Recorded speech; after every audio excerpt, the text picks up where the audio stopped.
আল্লাহর এক বান্দা ছিল নামাজে সেজদায়। তখন আল্লাহ রাব্বুল আলামিন তাকে ডাক দিয়ে বলে, বান্দা তুই যতই নামাজ পড়, যতই সেজদা কর, তোর জায়গা জাহান্নাম। এই কথা শুনে বান্দাটি বলল, আলহামদুলিল্লাহ।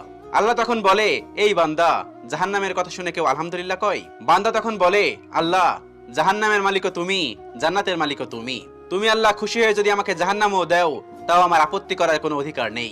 আল্লাহ তখন বলেন, বান্দা, জাহান্নামে গেলে তুই পুড়ে যাবি, তোর খুব কষ্ট হবে।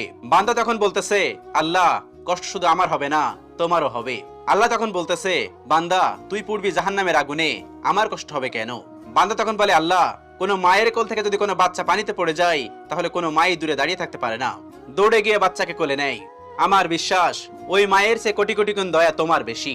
আমাকে জাহান্নাম দিলে তুমিও আল্লাহ শান্তি পাবে না। আল্লাহ তখন বলে, বান্দা, এই দলিল তুই কই পাইলি?